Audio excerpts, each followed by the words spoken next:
Hi everybody, this is the second part of the Orgonite process. So we're just going to start right off the bat. So we have your clear or your amber colored resin that's way cheaper than the clear, so you can save up on some money. So what we're going to do is pour our resin.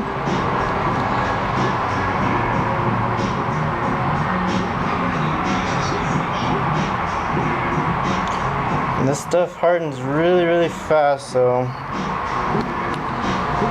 I like to do is work a little fast. I already have some other ones already curing up. So you just get a good amount.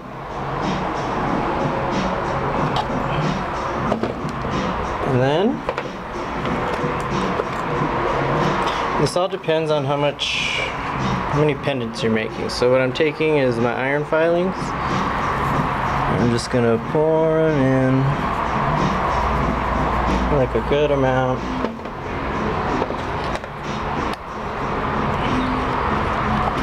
Give it a good stir. You could do this with a clear resin too, it's all good. You want to have like a nice thick consistency.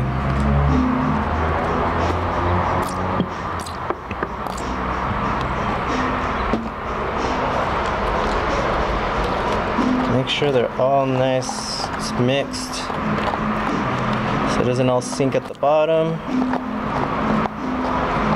And then you take your crushed up quartz, blue kyanite, and black tourmaline.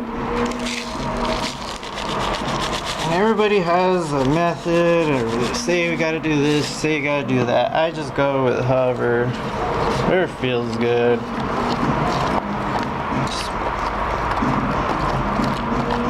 Everybody could say what they want, and gotta have 50-50 or whatnot.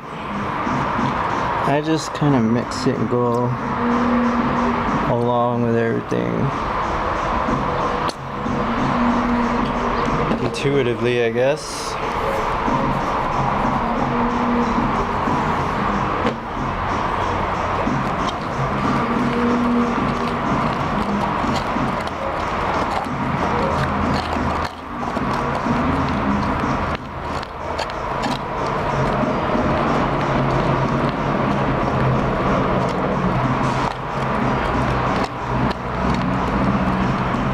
Get a good mix.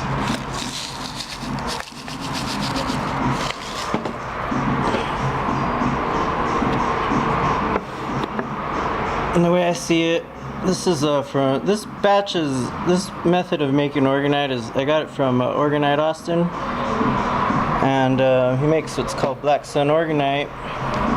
And the reason I use iron filings, not only are they free, you can just go to any place that works on brakes and ask them for some.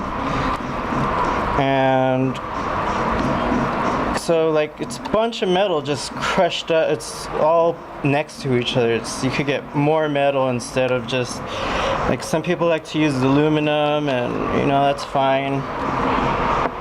Aluminum, I think it's kind of like a cheaper metal, and this is free. You get a lot more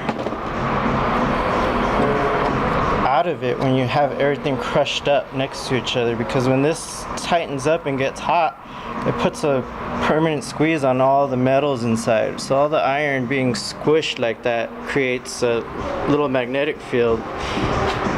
With the tourmaline and the quartz being in here, tourmaline and quartz, when they get hot,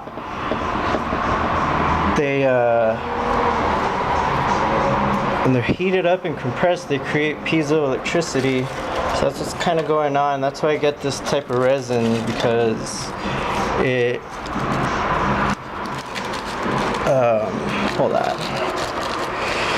I get this type of resin because it gets very hot, and it gets super hot, and it shrinks. It puts a permanent pressure on everything inside of here, and that's why I like this. So we're gonna add a bunch of resin hardener, some catalyst,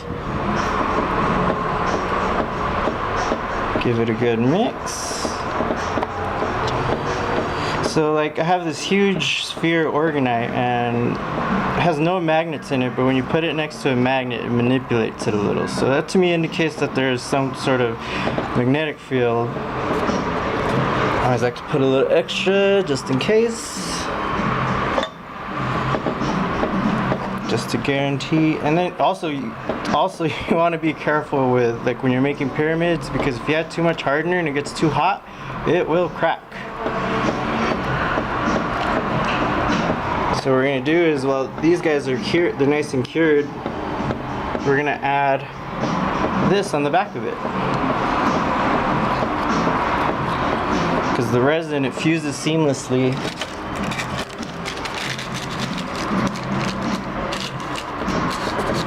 And you want to get the best out of your buck, so I'm getting a little distracted. Okay, so now that it is curing, and this is nice and mixed, all you got to do now is take a scoop and drop it in.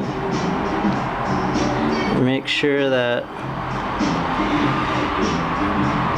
it gets filled in on all the sides. You could take a finer object and make sure that goes well.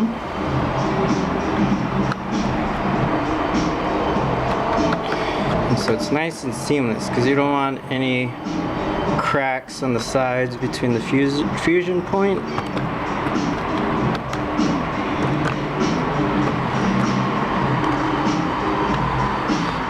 And then also you just make sure you don't want your pendants to be too thick, because some people don't like it, some people do. And that's how you do it.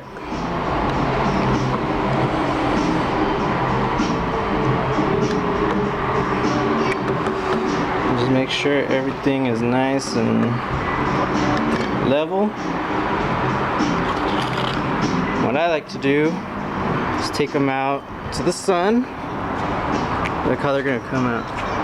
I don't want to mix it up. I don't want to jinx it. Okay. And make sure it's at a nice level place. And find like something to see, like there's bubbles and little hills. So what I do is I take a little stick and even everything out. Hope that helps. Hey, look, there's Donut. Say what's up, Donut. Okay, alright, see you guys, hope this helps.